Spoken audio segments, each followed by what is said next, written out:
Si estás listo para descubrir verdades que han sido ocultadas durante casi 2000 años, si te fascina desentrañar los enigmas más profundos de la historia, entonces asegúrate de suscribirte a nuestro canal ahora mismo y activa la campanita de notificaciones. ¿Qué sucede cuando una de las figuras más influyentes del cristianismo primitivo tiene su identidad completamente reescrita para servir a los intereses de una institución en formación? La pantalla muestra imágenes contrastantes.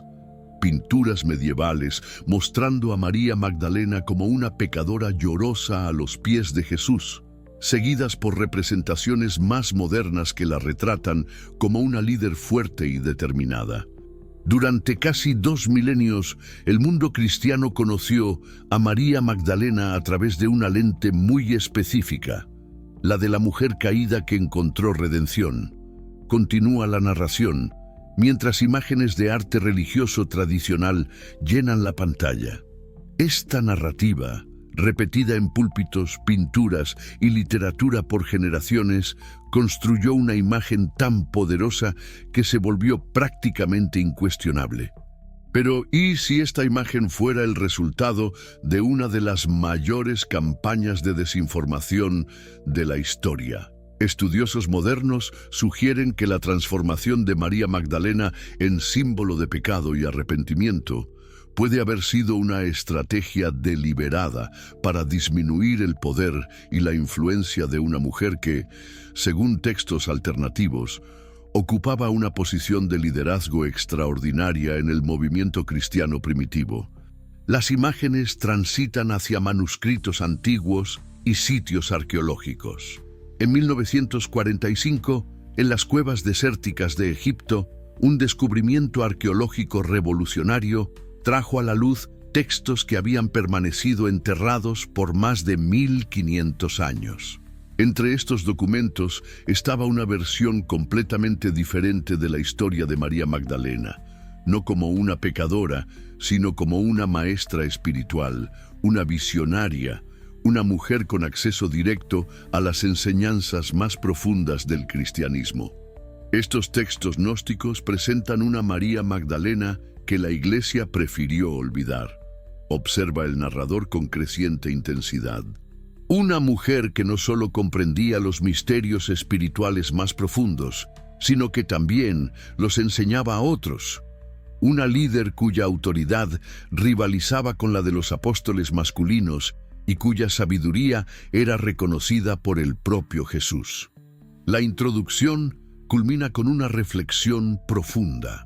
La pregunta que emerge no es solo sobre quién era realmente María Magdalena, sino sobre por qué su verdadera identidad necesitaba ser suprimida. ¿Qué tipo de amenaza representaba una mujer espiritualmente poderosa para las estructuras que estaban siendo establecidas? ¿Y qué perdimos como civilización cuando su voz fue sistemáticamente silenciada? El narrador concluye esta sección con una invitación directa. Hoy embarcaremos en un viaje a través de evidencias arqueológicas, textos antiguos y teorías académicas modernas para descubrir la verdadera María Magdalena. Un viaje que nos obligará a cuestionar no solo lo que sabemos sobre una mujer específica, sino también sobre cómo las narrativas históricas son construidas y por quién. Para comprender la magnitud de la transformación sufrida por María Magdalena, primero necesitamos entender el contexto político y social de los primeros siglos del cristianismo. Inicia el narrador transportando al espectador al mundo antiguo a través de imágenes de la Roma imperial y comunidades cristianas primitivas. En los primeros 3 siglos después de la muerte de Jesús, el cristianismo no era una religión monolítica, sino un conjunto diverso de comunidades e interpretaciones. Explica la narración sobre representaciones de diferentes grupos cristianos primitivos. Existían múltiples versiones de los evangelios, diferentes comprensiones sobre la naturaleza de Jesús y, crucial para nuestra historia, varias perspectivas sobre el papel de las mujeres en el liderazgo espiritual. El narrador detalla el proceso de transformación. Los investigadores sugieren que fue durante el siglo IV cuando el cristianismo se convirtió en la religión oficial del Imperio Romano, que la necesidad de una narrativa unificada y controlada se volvió imperativa. Era esencial para la nueva Iglesia imperial establecer una jerarquía clara e incuestionable. En este contexto, continúa el análisis, figuras como María Magdalena, que en los textos alternativos aparecen como líderes espirituales independientes, representaban un problema.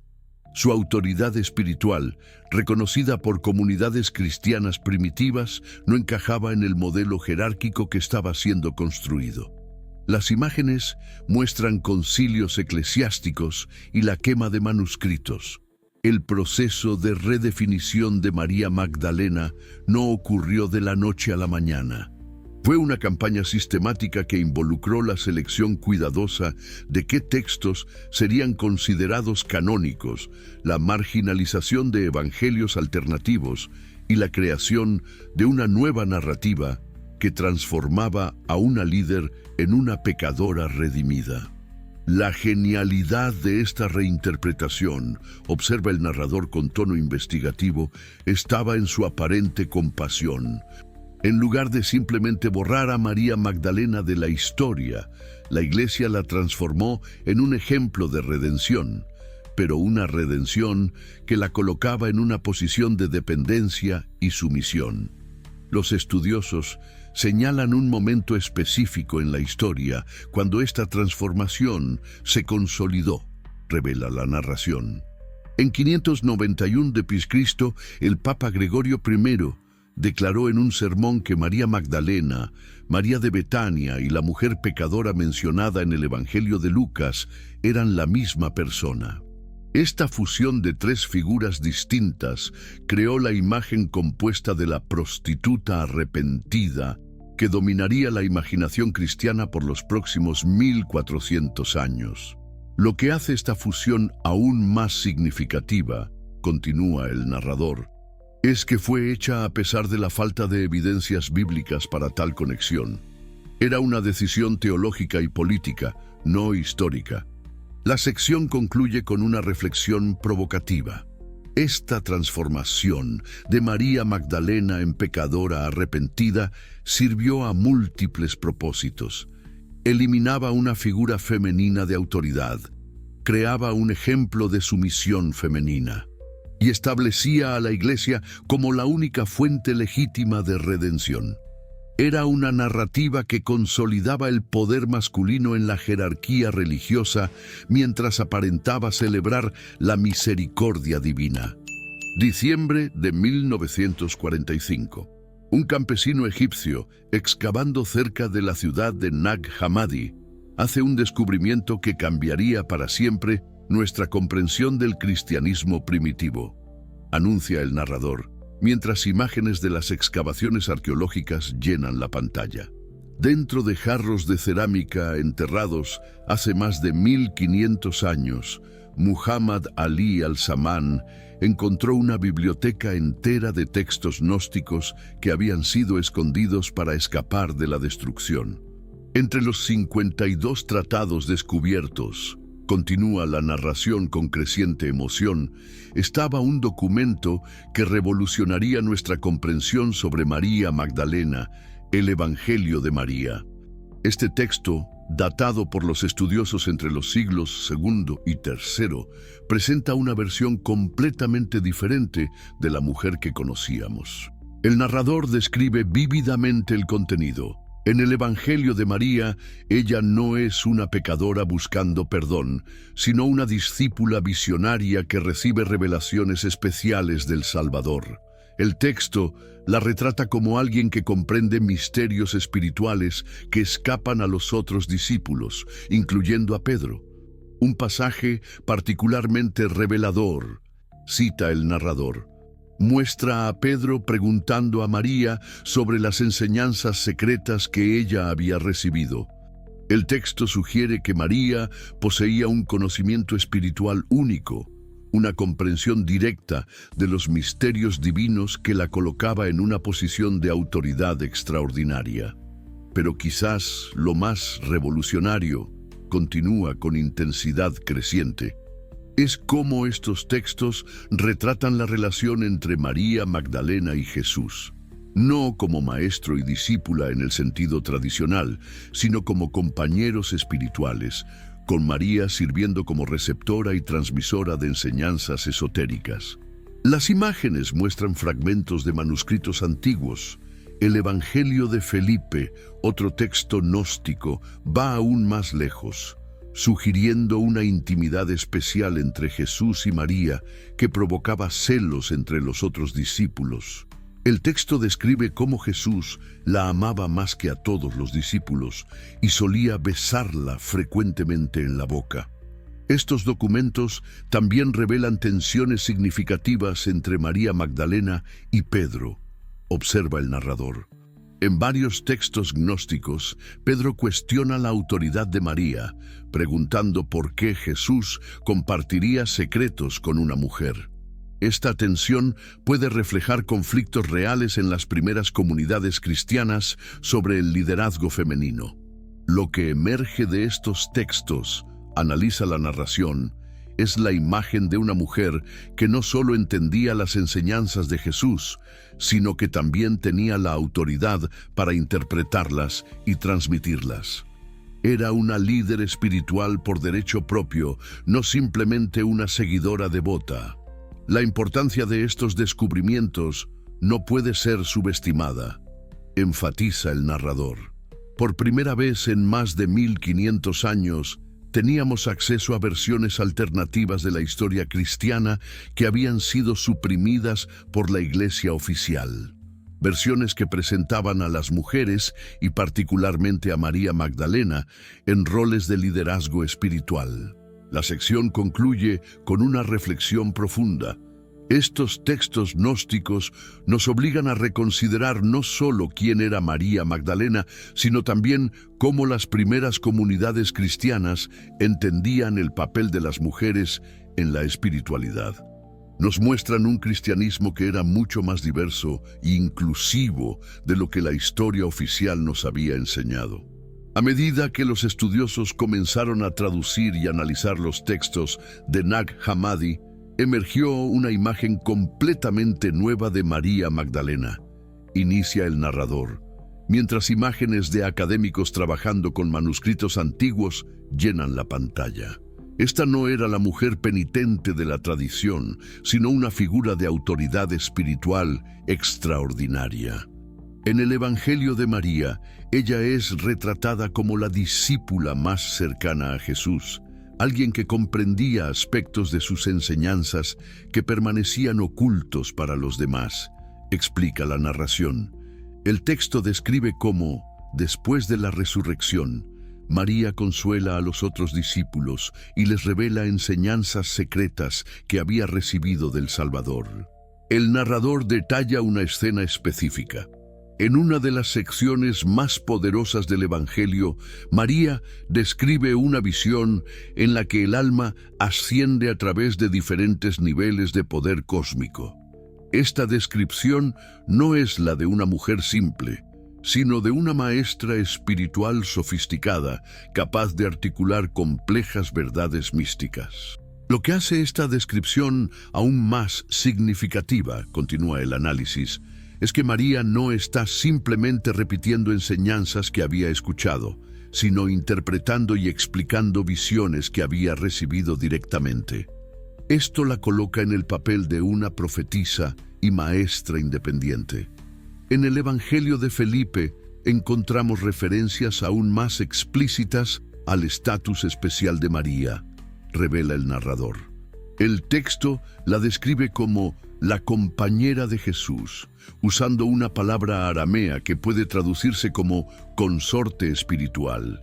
Esta relación va más allá de la simple devoción. Sugiere una sociedad espiritual de iguales. Las imágenes muestran representaciones artísticas de estas escenas. Estos textos también revelan la sabiduría única de María Magdalena. En el diálogo del Salvador, ella formula preguntas profundas sobre la naturaleza de la existencia y recibe elogios por su comprensión espiritual. Jesús la llama la mujer que conoce el todo. Particularmente revelador, observa el narrador, es cómo estos textos manejan el conflicto entre María y Pedro.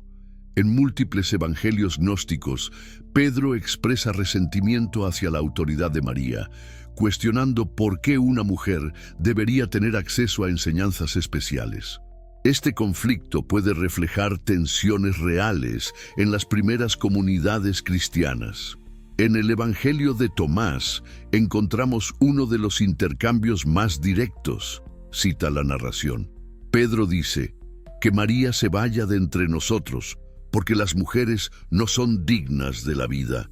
Pero Jesús responde defendiendo a María, sugiriendo que ella puede transformarse en el espíritu viviente tanto como cualquier hombre.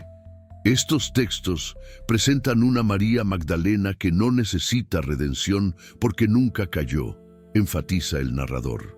En lugar de ser salvada por Jesús, ella es retratada como su colaboradora espiritual, alguien que entiende y transmite sus enseñanzas más profundas. Los evangelios gnósticos también revelan aspectos únicos de la espiritualidad que María representaba. Continúa la exploración. Su enfoque no estaba en la obediencia a la autoridad externa, sino en el conocimiento directo y la experiencia personal de lo divino. Era una espiritualidad de iluminación individual, no de sumisión institucional. Esta diferencia es crucial, analiza el narrador, porque explica por qué la figura de María Magdalena era tan amenazante para las estructuras de poder emergentes. Una líder que enseñaba acceso directo a lo divino no encajaba en un sistema que buscaba centralizar la autoridad espiritual. La sección culmina con una revelación poderosa. En estos textos gnósticos, María Magdalena emerge no como una pecadora redimida, sino como una maestra iluminada, una profetisa, una líder espiritual cuya autoridad derivaba no de la institución, sino de su comprensión directa de los misterios divinos. Esta es la María Magdalena que la historia oficial quiso que olvidáramos. La supresión de la verdadera historia de María Magdalena representó más que la marginación de una sola mujer. Inicia el narrador con tono grave, mientras imágenes de bibliotecas antiguas siendo destruidas llenan la pantalla. Representó la eliminación sistemática de una forma alternativa de espiritualidad que desafiaba los fundamentos mismos del poder religioso institucional. Los textos gnósticos revelan que María Magdalena era la portadora de una tradición espiritual que enfatizaba la experiencia directa de lo divino, explica la narración. Esta tradición no requería sacerdotes, obispos o instituciones como intermediarios. El acceso a la sabiduría divina era directo, personal e inmediato.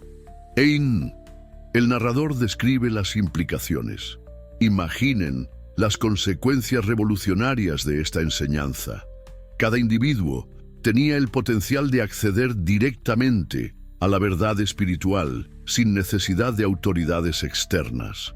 Era una democracia espiritual que amenazaba toda la estructura jerárquica que la Iglesia estaba construyendo. La espiritualidad que María Magdalena representaba también desafiaba las divisiones de género. Continúa el análisis. En los textos gnósticos, la iluminación espiritual no dependía del sexo biológico, sino de la comprensión interior. Mujeres y hombres tenían igual acceso a los misterios divinos. Las imágenes muestran símbolos gnósticos y textos antiguos. Esta tradición enseñaba que lo divino no estaba localizado en un lugar específico o controlado por una institución particular, sino que residía dentro de cada persona. María Magdalena era vista como alguien que había despertado completamente a esta presencia divina interior. Los estudiosos sugieren que la supresión de María Magdalena fue parte de una campaña más amplia para eliminar las voces femeninas de la autoridad espiritual, revela el narrador. Otras figuras femeninas prominentes del cristianismo primitivo también fueron marginalizadas o reinterpretadas para ajustarse a roles más tradicionales. El legado espiritual que se perdió, continúa la exploración, incluía enseñanzas sobre la transformación personal, la iluminación directa y la posibilidad de experimentar la unidad con lo divino en esta vida. Era una espiritualidad de liberación inmediata, no de salvación postergada. María Magdalena, según estos textos, enseñaba que el reino de los cielos no era un destino futuro, sino un estado de conciencia accesible aquí y ahora, explica el narrador. Esta comprensión radical eliminaba la necesidad de intermediarios y cuestionaba la autoridad de cualquier institución que afirmara controlar el acceso a lo sagrado. La tradición que ella representaba también enfatizaba la importancia de la sabiduría experiencial sobre la creencia doctrinaria, observa la narración. No era suficiente creer en ciertas proposiciones. Era necesario experimentar directamente las verdades espirituales que se estaban enseñando. Estos elementos, acceso directo a lo divino, igualdad espiritual de géneros y énfasis en la experiencia sobre la doctrina, representaban una amenaza existencial para una iglesia que buscaba consolidar su autoridad, analiza el narrador. La supresión de este legado tuvo consecuencias que se extendieron mucho más allá del cristianismo, continúa la reflexión. La marginación de las voces femeninas en la espiritualidad contribuyó a patrones culturales más amplios que limitaron el papel de las mujeres en la sociedad durante siglos. Cuando silenciaron a María Magdalena, observa el narrador con intensidad creciente, no solo suprimieron a una mujer individual, sino toda una tradición de sabiduría espiritual que podría haber cambiado el curso de la historia occidental. La sección concluye con una reflexión poderosa. El legado espiritual de María Magdalena, una espiritualidad de experiencia directa, igualdad de géneros y acceso democrático a lo sagrado, permanece relevante hoy, ofreciendo una alternativa a formas de religión basadas en autoridad, jerarquía y control institucional. En el siglo XXI, a medida que más personas buscan formas auténticas de espiritualidad fuera de las estructuras religiosas tradicionales, la figura de María Magdalena ha emergido como un símbolo poderoso de transformación y liberación espiritual. Inicia el narrador mientras imágenes de movimientos espirituales contemporáneos llenan la pantalla. Los descubrimientos de Nag Hammadi han inspirado a una nueva generación de buscadores espirituales que encuentran en la verdadera María Magdalena un modelo de autoridad espiritual independiente, continúa la narración. Su historia resuena particularmente con aquellos que buscan una espiritualidad que honre tanto la experiencia femenina como la búsqueda individual de la verdad. El narrador explora las implicaciones modernas. La rehabilitación de María Magdalena como líder espiritual ha coincidido con movimientos más amplios hacia la igualdad de género en las instituciones religiosas. Su ejemplo histórico proporciona precedente para el liderazgo femenino en contextos espirituales. Estudiosos feministas han señalado que recuperar la verdadera historia de María Magdalena es crucial para sanar heridas históricas causadas por siglos de marginación femenina en la religión, observa la narración. Su transformación de líder a pecadora simboliza patrones más amplios de supresión de la autoridad femenina. Las imágenes muestran comunidades espirituales contemporáneas. En iglesias progresistas, centros de espiritualidad alternativa y comunidades gnósticas modernas, María Magdalena Es venerada no como una santa penitente, sino como una maestra iluminada. Su enseñanza sobre el acceso directo a lo divino resuena con buscadores contemporáneos. La espiritualidad que María Magdalena representaba, enfocada en la experiencia personal, la transformación interior y la conexión directa con lo sagrado, se alinea con tendencias espirituales contemporáneas que enfatizan la práctica sobre la doctrina, explica el narrador. Los textos gnósticos que revelan su verdadera identidad han inspirado nuevas formas de práctica espiritual. Continúa la exploración. Meditaciones basadas en sus visiones, rituales que honran el principio femenino divino y enseñanzas sobre la iluminación personal han encontrado audiencias receptivas en el mundo moderno. Particularmente significativo, observa el narrador, es cómo la historia de María Magdalena resuena con movimientos que buscan democratizar la espiritualidad. Su enseñanza de que cada persona tiene acceso directo a la sabiduría divina desafía todas las formas de autoridad espiritual exclusiva. La revolución espiritual que María Magdalena representaba y que fue suprimida durante 1500 años, finalmente está encontrando expresión en el mundo contemporáneo, declara la narración con creciente intensidad. Su legado ofrece una alternativa a espiritualidades basadas en miedo, control y exclusión. Los principios que ella encarnaba, igualdad espiritual, acceso directo a lo sagrado y la autoridad de la experiencia personal, están en el corazón de muchos movimientos espirituales contemporáneos, continúa el análisis. Su historia también nos enseña la importancia de cuestionar narrativas oficiales y buscar fuentes alternativas de verdad, reflexiona el narrador. En una era de información masiva y autoridades cuestionadas, el ejemplo de María Magdalena nos recuerda que las versiones oficiales de la historia no siempre son las más precisas.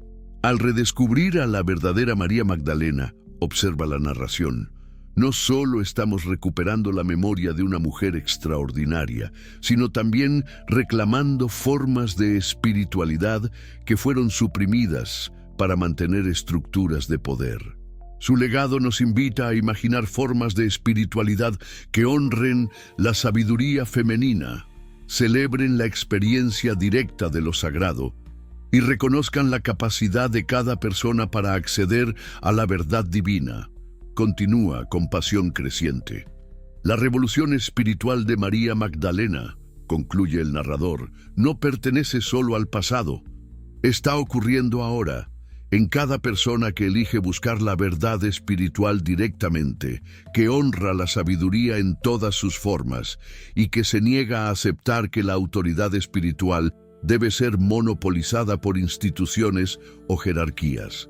María Magdalena nos enseña que la verdadera espiritualidad no puede ser controlada, suprimida o monopolizada. Como el agua que encuentra su camino a través de cualquier obstáculo, la auténtica sabiduría espiritual siempre emergerá, sin importar cuánto tiempo permanezca enterrada. Al final, reflexiona con tono profundo, la historia de María Magdalena es nuestra propia historia. La historia de la búsqueda humana de la verdad, la lucha contra la opresión espiritual y el despertar eterno a nuestra propia naturaleza divina. En ella encontramos no solo una figura histórica fascinante, sino un espejo de nuestro propio potencial espiritual.